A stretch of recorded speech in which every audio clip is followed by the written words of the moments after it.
હર હર મહાદેવ મિત્રો જો તમારા લગ્ન ન થતા હોય તો શુક્રવારના દિવસે ઘરમાં આ જગ્યાએ જો તમે એક કપૂરનો ટુકડો સળગાવી દેશો તો મિત્રો 7 દિવસમાં જ તમારા માટે એક સારો એવો લગ્નનો પ્રસ્તાવ આવી જશે। મિત્રો આ ઉપાય એવો છે કે જો એવા કોઈ વ્યક્તિ હોય કે જેના લગ્ન ન થતા હોય તો તેને આ ઉપાય અવશ્ય કરી લેવો જોઈએ। મિત્રો ઘણા એવા માતા પિતા હોય છે કે તેને પોતાના છોકરા છોકરીના લગ્નની ચિંતા થતી હોય છે। તે લોકોએ લગ્ન માટે ઘણા બધા એવા વાસ્તુને લગતા ઉપાય પણ કરેલા હોય છે, પણ તેમ છતાં તે લોકો માટે કોઈ સારું એવું માગું આવી શકતું નથી। પછી તે લોકોને બહુ ચિંતા થતી હોય છે। પણ મિત્રો અમે તમને આજના આ વિડીયોમાં એવો એક ઉપાય જણાવવાના છીએ કે જેનાથી તમારા દીકરા કે દીકરીના લગ્નના યોગ બની જશે। મિત્રો આ ઉપાય એવો છે કે જો તમારા છોકરા કે છોકરીના જીવનમાં જો કુંડળી દોષ હશે અથવા તો તેને કોઈની નજર લાગી ગઈ હશે તો મિત્રો એ બધી જ વસ્તુઓનું સમાધાન તમને આજના ઉપાય કરવાથી મળી જશે। તો જો તમે આ વિડીયોને એકવાર આખો જોઈ લેશો તો તમને આ ઉપાય સરખી રીતે સમજાઈ જશે અને આ ઉપાયને જો તમે એકવાર સાચી શ્રદ્ધાની સાથે કરી લેશો તો અવશ્ય તમારા માટે એક સારો એવો લગ્નનો પ્રસ્તાવ આવશે। તો મિત્રો આ વિડીયોને છેલ્લે સુધી જોજો। તો મિત્રો વિડીયોમાં આગળ વધતા પહેલા જો તમે ઈચ્છતા હોવ કે માં કુળદેવીની કૃપા તમારી ઉપર સદા બની રહે તો આ વિડીયોને લાઈક કરી અને કમેન્ટમાં જય માં કુળદેવી જરૂર લખી દેજો। મિત્રો કોઈ પણ શુક્રવારના દિવસે જો તમે પોતાના ઘરમાં આ એક નાનો ઉપાય કરી લેશો તો મિત્રો આ વસ્તુ તમારા દીકરા કે દીકરીના લગ્નના યોગ બનાવી શકે છે। મિત્રો જો તમારા બાળકોના લગ્ન થવામાં બહુ બાધા આડે આવતી હોય તેમજ તમે ઘણા બધા એવા સંબંધો જોયા હોય પણ તેમ છતાં જો એમાં બાધા આડે આવતી હોય તો મિત્રો તમારે કોઈ પણ શુક્રવારના દિવસે પોતાના ઘરમાં આ જગ્યા ઉપર એક કપૂરનો ટુકડો જરૂર સળગાવી દેવો જોઈએ। મિત્રો અમે તમને જે પ્રકારે ઉપાય જણાવીએ એ પ્રકારે જો તમે આ ઉપાય કરી લેશો તો મિત્રો તમને આ ઉપાયનું અવશ્ય ફળ પ્રાપ્ત થશે કે જેનાથી તમારા બાળકો માટે એક સારું એવું માગું આવી જશે। મિત્રો આ ઉપાય છે એ સાવ આસાન જ છે અને તમારે આ ઉપાય પોતાના ઘરમાં જ કરવાનો છે। મિત્રો આ ઉપાય છોકરા કે છોકરી પોતે કરવા માંગતા હોય તો તે પોતે પણ આ ઉપાયને આરામથી કરી શકે છે અને જો છોકરો કે છોકરી પાસે ઉપાય કરવા માટે સમય ન હોય તો તેના માતા પિતા પણ ઉપાયને તેના છોકરા કે છોકરીના લગ્નના યોગ માટે કરી શકે છે। મિત્રો ઘણીવાર એવું થતું હોય કે છોકરા છોકરીની ઉંમર છે એ લગ્નને લાયક થઈ જતી હોય છે પણ તેમ છતાં તે લોકોના લગ્ન થવામાં એવી બાધા આડે આવે છે કે તે લોકોના લગ્ન સમયસર થઈ શકતા નથી। આથી આવી પરિસ્થિતિમાં છોકરા કે છોકરી છે એને પણ વધારે ચિંતા થતી હોય છે પણ એના કરતાં વધારે જ તેના માતા પિતાને ચિંતા થતી હોય છે કારણ કે બધા જ માતા પિતા એવું ઈચ્છતા હોય છે કે તેના છોકરા કે છોકરીના લગ્ન સમયસર થઈ જાય, તે લોકોનું ઘર વસી જાય અને તે બંનેને એક એવો જીવનસાથી મળી જાય કે જીવનભર તેનો સાથ આપે અને તેના ઘરમાં સુખ સમૃદ્ધિ આવે।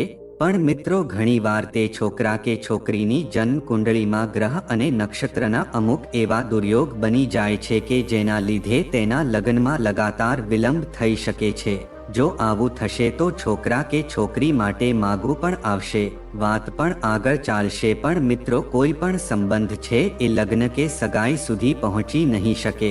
તે બંનેની વાત છે એ વચ્ચેથી જ અટકી જશે અને મિત્રો ઘણીવાર એવું પણ થતું હોય છે કે સંબંધ પાકો થઈ જ ગયો હોય છે, છોકરા છોકરી એકબીજાને જોઈ પણ લે છે અને તે એકબીજાને ગમવા પણ લાગે છે પણ અમુક વાર એવા અવરોધક પરિબળ આવે છે અને એવી બાધા આડે આવે છે કે જેનાથી આ સંબંધ છે તૂટી જતો હોય છે। આવું ઘણીવાર બધાને થતું હોય છે અને અમુક વાર એવું પણ થાય છે કે અમુક એવા પણ માગા આવે છે કે જે તમારા લાયક પણ નથી હોતા અને તે છોકરા છોકરી એકબીજાને ગમતા પણ નથી અને ક્યારેક એવું પણ થતું હોય છે કે છોકરો ના પાડી દેતો હોય છે અથવા તો છોકરી પણ એની બાજુથી ના પાડી દેતી હોય છે। આથી આવું બનતું હોય છે અને મિત્રો અમુક વાર એવું પણ થતું હોય છે કે છોકરા કે છોકરીને છોકરો ગમતો પણ હોય છે અને તમે એ સંબંધમાં આગળ પણ વધવા માંગતા હોવ છો, એટલે કે સગાઈ પણ કરવા માંગતા હોવ, પણ એ વાત આગળ ચાલી શકતી નથી.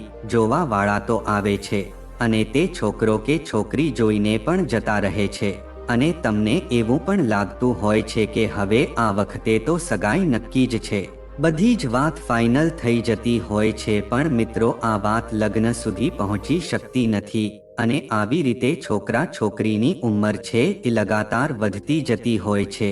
તો મિત્રો આવી પરિસ્થિતિમાં માતા પિતાને બહુ જ ચિંતા થતી હોય છે કે તેના છોકરા કે છોકરીના લગ્ન નથી થતા અને એને બાધા આડે આવતી હોય છે. તો મિત્રો જુઓ, તમારી સાથે પણ આવું જ થતું હોય તો મિત્રો હવે તમારે ચિંતા કરવાની કોઈ જરૂર નથી, કારણ કે મિત્રો આજે અમે તમને એક સરળ ઉપાય જણાવવા જઈ રહ્યા છીએ. આથી જો મિત્રો તમે આ ઉપાય અમે તમને જે રીતે જણાવીએ એ રીતે તમે આ ઉપાય કરી લેશો તો મિત્રો તમે વિશ્વાસ રાખજો કે તમારા છોકરા કે છોકરી માટે એક સારું એવું માગું આવી જશે અને તેની સગાઈ પણ નક્કી થઈ જશે. તો મિત્રો આવો હવે આપણે ઉપાય વિશે જાણીએ કે તમારે કઈ રીતે આ જગ્યા ઉપર એક કપૂરનો ટુકડો સળગાવવાનો છે કે જેનાથી તમારા છોકરા કે છોકરીના લગ્નના યોગ બને. તો મિત્રો એ ઉપાય વિશે આગળ વધીએ એના પહેલા જો તમે આ વિડીયોને લાઈક ના કર્યો હોય તો એકવાર લાઈક જરૂર કરી દેજો અને આ ચેનલને પણ સબસ્ક્રાઇબ કરી દેજો અને કમેન્ટમાં જય માતા લક્ષ્મી જરૂર લખી દેજો કે જેથી કરીને આવા જ વિડીયો તમને દરરોજ મળતા રહે. તો મિત્રો ઉપાય તમારે કોઈ પણ શુક્રવારના દિવસે કરવાનો છે અને તમે ઉપાય સવારના સમયમાં પણ કરી શકો છો અને શુક્રવારના દિવસે સાંજના સમયે પણ તમે આ ઉપાય કરી શકો છો.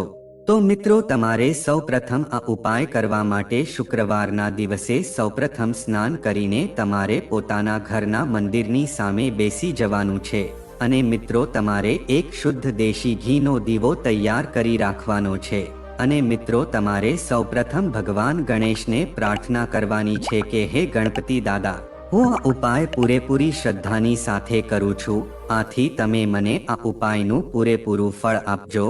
પછી મિત્રો તમારે આ રીતે આ ઉપાય શરૂ કરવાનો છે.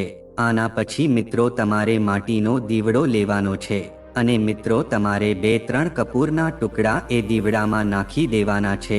આના પછી મિત્રો તમારે 2 લવિંગ લેવાના છે અને પછી મિત્રો આ 2 લવિંગ તમારે પોતાના જમણા હાથમાં મૂકીને મુઠ્ઠી વાળી લેવાની છે. મિત્રો તમને જણાવી દઈએ કે જો છોકરો કે છોકરી પોતાની માટે જ આ ઉપાય કરવા માંગતા હોય તો તે પોતે પણ આ જ રીતે ઉપાય કરી શકે છે અને જો બહેન અથવા તો ભાઈ પોતાના ભાઈ માટે અથવા તો બહેન માટે જો આ ઉપાય કરવા માંગતા હોય તો તે પણ આ રીતે જ ઉપાય કરી શકે છે. તો મિત્રો તમારે આ રીતે 2 લવિંગ પોતાના જમણા હાથમાં રાખીને મુઠ્ઠી વાળી દેવાની છે અને પછી મિત્રો તમારે આ મંત્રનો જાપ કરવાનો છે. જો મિત્રો છોકરો કે છોકરી પોતે આ ઉપાય કરતા હોય તો તમારે આ મંત્ર બોલવાનો છે, ઓમ સૃષ્ટિકર્તા મમ વિવાહ કુરુ કુરુ સ્વાહા. અને જો મિત્રો હવે તમે માતા પિતા અને પોતાના દીકરા કે દીકરી માટે આ ઉપાય કરતા હોવ તો તમારે આ મંત્રનો જાપ કરવાનો છે, ઓમ સૃષ્ટિકર્તા મમ પુત્ર વિવાહ કુરુ કુરુ સ્વાહા. અને જો માતા પિતા પોતાની દીકરી માટે ઉપાય કરતા હોય તો તેને આ મંત્રનો જાપ કરવાનો છે, ઓમ સૃષ્ટિકર્તા મમ પુત્રી વિવાહ કુરુ કુરુ સ્વાહા. ત્યારબાદ મિત્રો જુઓ, બહેન પોતાના ભાઈ માટે આ ઉપાય કરતી હોય તો તેને આ પ્રકારે આ મંત્રનો જાપ કરવાનો છે, ઓમ સૃષ્ટિકર્તા મમ ભ્રાતા વિવાહ કુરુ કુરુ સ્વાહા. આ પ્રકારે તમારે 2 લવિંગ હાથમાં મૂકીને આ મંત્રોના જાપ કરવાના છે. મિત્રો તમારે અહીંયા ખાસ ધ્યાન રાખવાનું છે કે જો માતા પિતા તેના દીકરા કે દીકરી માટે આ ઉપાય કરતા હોય તો તેને આ પ્રકારે મંત્રોને જાપ કરવાના છે. જો છોકરો કે છોકરી પોતે આ ઉપાય કરતા હોય તો તેને પણ આ પ્રકારે મંત્રોના જાપ કરવાના છે અને બહેન આ ઉપાય કરતી હોય તો તેને અમે જે મંત્રો જણાવ્યા એ પ્રકારે જ મંત્રોના જાપ કરવાના છે. અને મિત્રો તમે જ્યારે પણ આ મંત્ર જાપ કરો ત્યારે આ બધા જ મંત્રો તમારે 7 વખત આ મંત્રનો જાપ કરવાનો છે અને મિત્રો આ મંત્રોનો જાપ કરીને તમે પોતાના જમણા હાથમાં 2 લવિંગ રાખી છે એને તમારે કપૂરની ઉપર મૂકી દેવાની છે અને જ્યારે પણ તમે કપૂરની ઉપર મૂકો ત્યારે આ તમારે આ કપૂરને સળગાવી દેવાનું છે અને પોતાની મનોકામના છે કે જેનું તમારે સ્મરણ કરવાનું છે. જો માતા પિતા હોય તો તેને પોતાના દીકરા કે દીકરી માટે પ્રાર્થના કરવાની છે કે તેના દીકરા કે દીકરીના લગ્ન થવાના યોગ જલ્દી બને. અને જો છોકરો કે છોકરી પોતે આ ઉપાય કરતા હોય તો તેને પોતાના માટે મનોકામના માંગવાની છે કે મારા લગ્ન જલ્દી થઈ જાય. તો મિત્રો, જો આ જે ઉપાય અમે તમને જે જણાવેલો છે ઉપાય મિત્રો તમારે 3 શુક્રવાર સુધી આ ઉપાય કરવાનો છે. અને જુઓ, તમે પહેલા શુક્રવારે સવારના સમયે ઉપાય કરેલો હોય તો મિત્રો બીજા 2 શુક્રવારના દિવસે તમારે સવારે જ આ ઉપાય કરવાનો છે. અને જો પહેલા શુક્રવારના દિવસે તમે સાંજના સમયે ઉપાય કરેલો હોય તો તમારે પછીના 2 શુક્રવાર પણ સાંજના સમયે જ ઉપાય કરવાનો છે.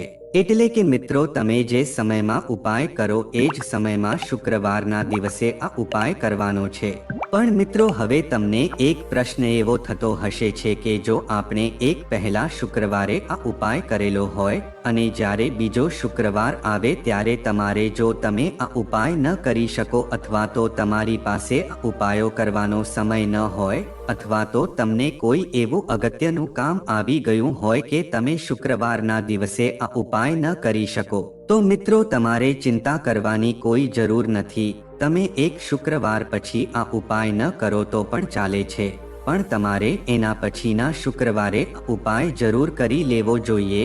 પણ મિત્રો, તમારે ખાસ ધ્યાન રાખવાનું છે કે તમારે આ ઉપાય 3 શુક્રવારમાં જરૂર કરવો જોઈએ. તો મિત્રો, જો તમે આ ઉપાય પૂરેપૂરી શ્રદ્ધાની સાથે લક્ષ્મી માતાને અનુલક્ષીને ઉપાય કરી લેશો તો મિત્રો તમારા છોકરા કે છોકરીઓની ના લગ્ન થવામાં જે કાંઈ પણ બાધા તેમજ અડચણ આવે છે એ જલ્દીથી સમાપ્ત થઈ જશે અને તેના માટે એક સારું એવું માંગો આવી જશે અને તેના લગ્ન માટે એક સારો એવો પ્રસ્તાવ આવશે. તો જુઓ મિત્રો, તમે પૂરેપૂરી શ્રદ્ધાની સાથે ઉપાય કરી લેશો તો તમારા દીકરા કે દીકરી ઉપર જે કાંઈ પણ કુંડળી દોષ છે અથવા તો જો તેની ઉપર નજર દોષ લાગી ગયો હોય તો મિત્રો એ બધી જ વસ્તુઓનું સમાધાન તમને આ ઉપાય કરવાથી મળી જશે. આથી મિત્રો, તમારે આ ઉપાય કોઈ પણ શુક્રવારના દિવસે જરૂર કરી લેવો જોઈએ. અને અમે તમને જે પણ મંત્ર જણાવ્યા એ મંત્રોનો સરખી રીતે તમારે 7 વખત જાપ કરી લેવો જોઈએ. અને જ્યારે પણ તમે આ ઉપાય કરો ત્યારે તમારે મનમાં પૂરેપૂરી શ્રદ્ધા રાખવી જોઈએ અને પછી તમારે 3 શુક્રવાર સુધી મિત્રો ઉપાય કરવો જોઈએ કે જેથી કરીને તમારા પણ લગ્ન થવાના યોગ બની શકે અને તમને પણ એક સારો એવો જીવનસાથી મળી શકે. તો મિત્રો, હવે આપણે અમુક વાસ્તુના નિયમ વિશે જાણીશું કે જે નિયમને પાળીને તમે જલ્દી લગ્ન કરી શકો છો. તો મિત્રો, જેમાં કોઈ લગ્ન યોગ્ય વ્યક્તિના લગ્નમાં અડચણ આવી રહી છે તો તે વ્યક્તિના બેડરૂમના અંદર દક્ષિણ પશ્ચિમ દિશામાં કાતર, છરી અને ધારદાર વસ્તુ અને કદાપી ના રાખતા. તેમજ મિત્રો, લગ્નની ઈચ્છા હોય તો તમારા શયન રૂમમાં દિશાની દિવાલ પર રાધા કૃષ્ણ, શિવ પાર્વતી કોઈ લગ્નની છબી લગાવવાથી લગ્ન ઝડપથી થવાની સંભાવના વધી જાય છે. તેમજ મિત્રો, જો તમારી લગ્નમાં બાધા આવી રહી છે તેમજ જો તમારા લગ્ન જીવનમાં કોઈ અવરોધ આવે છે તો દર શુક્રવારે સ્નાનના પાણીમાં એક મોટી એલચી ઉમેરીને સ્નાન કરો. ઓછામાં ઓછા 16 શુક્રવારે આ ઉપાય કરજો મિત્રો. આમ કરવાથી કુંડળીમાં શુક્ર ગ્રહ બળવાન બને છે. તેમજ મિત્રો, જો તમે તમારી કુંડળીમાં શુક્ર ગ્રહને મજબૂત બનાવવા માંગતા હો તો શુક્રવારે સ્નાન અને ધ્યાન પછી વિધિવિધાથી દેવી લક્ષ્મીની પૂજા કરજો. આ બહુ શુભ માનવામાં આવે છે. આ પછી ચોખા, ખાંડ, દૂધ, દહીં વગેરેનું દાન કરજો. તેમજ મિત્રો, જો તમારી કુંડળીમાં શુક્ર ગ્રહ નબળો હોય તો શુક્રવારે સ્નાન અને ધ્યાન પછી કાચા દૂધથી ભગવાન શિવનો અભિષેક કરો. જો તમે ઈચ્છો તો તમે પંચામૃતથી પણ ભગવાન શિવનો અભિષેક કરી શકો છો. આ ઉપાય કરવાથી ભગવાન શિવ પ્રસન્ન થાય છે. તેમની કૃપાથી સાધકને ઈચ્છિત પરિણામ મળે છે. તેમજ મિત્રો, જો શુક્ર નબળા હોવાથી તમારા લગ્ન જીવનમાં કોઈ અવરોધ આવે છે તો શુક્રવારે સ્નાન અને ધ્યાન પછી લક્ષ્મી નારાયણ મંદિરમાં જજો અને તેમને એક આંખવાળું નારિયેળ અર્પણ કરજો. આ ઉપાય કરવાથી લગ્ન વહેલા થવાની શક્યતા રહે છે અને જે કઈ બધા આડે આવે તે પણ દૂર થઈ જાય છે. તેમજ જો કુંડળીમાં શુક્ર નબળા હોવાથી તમારા લગ્નમાં અવરોધ આવી રહ્યો હોય તો શુક્રવારે સ્નાન અને ધ્યાન કર્યા પછી ગંગાજળમાં કાળા તલ ભેળવીને ભગવાન શિવનો અભિષેક કરો. આ ઉપાય કરવાથી કુંડળીમાં શુક્ર મજબૂત થાય છે, પરંતુ અન્ય અશુભ ગ્રહોનો પ્રભાવ પણ ઓછો થાય છે. આ સિવાય મિત્રો, કુંડળીમાં શુક્રને મજબૂત બનાવવા માટે શુક્રવારે સ્નાન અને ધ્યાન કર્યા પછી ભગવાન શિવને કાચા દૂધથી અભિષેક કરજો. આ ઉપાય કરવાથી ભગવાન શિવ પ્રસન્ન થાય છે. તેમની કૃપાથી કુંડળીમાં શુક્ર મજબૂત થાય છે. આ સાથે ઈચ્છિત જીવનસાથી મળે છે. તેમજ મિત્રો, જ્યોતિષ શાસ્ત્ર શુક્રને મજબૂત બનાવવા માટે શુક્રવારે જગત જનની આદિશક્તિમાં દુર્ગાની પૂજા કરવાની સલાહ આપે છે. તેથી શુક્રવારે જગત જનની માં દુર્ગાની પૂજા કરો. આ સમયમાં દુર્ગાને શૃંગારની વસ્તુઓ અર્પણ કરજો. આ ઉપરાંત મિત્રો, કુંડળીમાં શુક્રને મજબૂત બનાવવા માટે સ્નાન અને ધ્યાન કર્યા પછી ભગવાન શિવની પૂજા વિધિપૂર્વક કરજો. આ વસ્તુ તમારા દોષને નાશ કરે છે. આ પછી સફેદ વસ્તુઓનું દાન કરજો. તમે દૂધ, દહીં, ચોખા, ખાંડ અને સફેદ કપડાનું પણ દાન કરી શકો છો. અને મિત્રો, જો તમારા લગ્નમાં કોઈ અવરોધ આવે છે તો શુક્રવારે પાણીમાં એલચી ઉમેરીને સ્નાન કરવું બહુ શુભ માનવામાં આવે છે. તે જ સમયે અપરિણીત છોકરાની માતાએ સાંજે અપરિણીત છોકરીને શૃંગારની વસ્તુઓનું દાન કરવું જોઈએ. આ ઉપાય કરવાથી શુક્ર પણ કુંડળીમાં બળવાન બને છે. તેમજ જો શુક્રની નબળી સ્થિતિને કારણે લગ્નમાં અવરોધ આવે છે તો વ્યક્તિએ સફેદ વસ્ત્રો પહેરીને ભગવાન શિવની પૂજા કરવી જોઈએ. વ્યક્તિએ કાળા તલ, સફેદ ફૂલો અને ગંગાજળને પાણીમાં ભેળવીને શિવલિંગ પર અર્ઘ્ય અર્પણ કરવું જોઈએ. મિત્રો, અર્ઘ્ય અર્પણ કર્યા પછી ભગવાન શિવનો કાચા દૂધથી અભિષેક કરવો જોઈએ. આ ઉપાય કરવાથી ભગવાન શિવ જલ્દીથી પ્રસન્ન થાય છે અને તમને લગ્ન થવાના આશીર્વાદ આપે છે.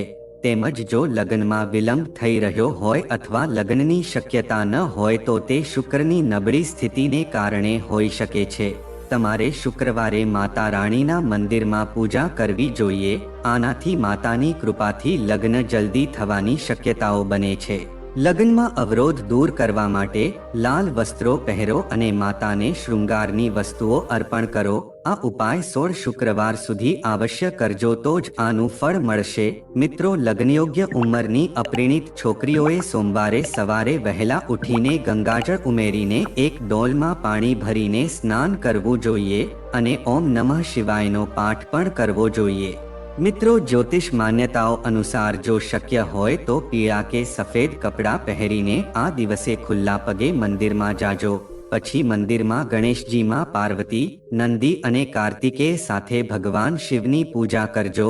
મિત્રો, ધાર્મિક શાસ્ત્રો અનુસાર જો સોમવારે ભગવાન શિવ સાથે માતા પાર્વતીની સંયુક્ત પૂજા કરવામાં આવે તો લગ્ન જ નહીં પરંતુ લગ્ન જીવનમાં આવતા અવરોધો પણ દૂર થાય છે. તો મિત્રો, જો આ માહિતી તમને ગમી હોય તો વિડીયોને લાઈક કરી અને ચેનલને સબસ્ક્રાઇબ પણ કરી દેજો કે જેથી કરીને અમે રોજ વાસ્તુશાસ્ત્રને લગતા વિડીયો લાવતા રહીએ. તમારો દિવસ શુભ રહે. મિત્રો, ધન્યવાદ.